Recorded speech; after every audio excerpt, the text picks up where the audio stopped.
Assalamualaikum warahmatullahi wabarakatuh. Kerajaan Perlak atau Kesultanan Peureulak adalah entitas Islam paling kuno dan awal di wilayah Nusantara. Kerajaan Perlak terletak di daerah Perlak yang terletak di Aceh Timur. Berdasarkan perkiraan sejarah, Kerajaan Perlak didirikan pada abad ke-9, yaitu sekitar tahun 840 hingga 1292 Masehi. Walaupun dianggap sebagai kerajaan paling kuno, jejak sejarah yang tersisa mengenai Kerajaan Perlak terbatas sehingga cukup minim buktinya. Berdasarkan keterangan yang terdapat dalam Hikayat Aceh, pendiri Kesultanan Perlak datang dari rombongan misionaris agama yang berasal dari Mekah, Arab Saudi. Mereka tiba di wilayah Perlak pada tahun 506 Hijriah. Salah satu anggota kelompok tersebut adalah Sayyid Ali Al-Muktabar, yang kemudian memilih untuk menikahi seorang perempuan lokal bernama Putri Tansyir Dewi. Dari pernikahan Sayyid Ali dan Tansyir Dewi, lahir seorang putra bernama Alaidin Sayyid Maulana Abdul Aziz Shah, yang kemudian menjadi pendiri Kerajaan Perlak dan memegang posisi sebagai raja pertama. Alaidin Sayyid Maulana Abdul Aziz Shah adalah seorang yang mengikuti aliran Syiah. Suatu hari, para penganut Syiah dan Sunni ini saling berlawanan pandangan, dan akibatnya, terjadi perjanjian Al-Wemeuh yang menyebabkan pembagian pemerintahan menjadi dua bagian. Perlak Baroh atau aliran Syiah memiliki pusat kegiatan di wilayah pantai, sementara Perlak Tunong atau aliran Sunni berada di daerah pedalaman.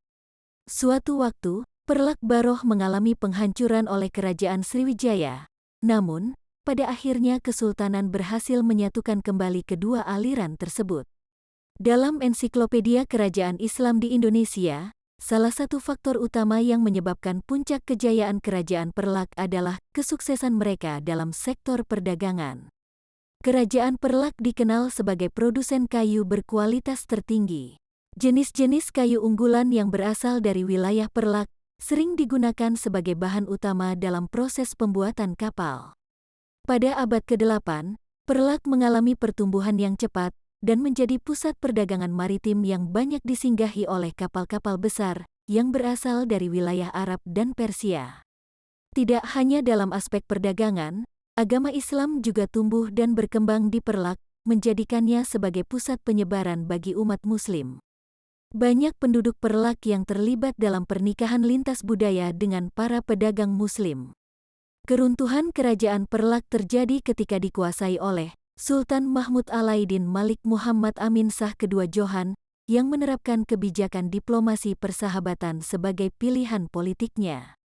Sultan Mahmud Alauddin mengadakan pernikahan bagi kedua putrinya, dengan para raja yang memerintah di kerajaan-kerajaan yang berdekatan dengan Perlak.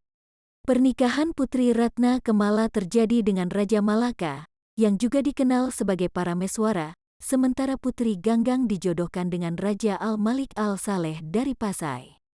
Setelah kematian Sultan Mahmud Alaidin Malik Muhammad Amin Shah II Johan, keadaan Kerajaan Perlak mulai goyah dan mengalami penurunan yang signifikan. Secara perlahan, para pedagang meninggalkan wilayah Perlak, dan akibatnya, Kerajaan Perlak kemudian dikuasai oleh Raja Pasai dan bersatu dengan Kerajaan Samudera Pasai.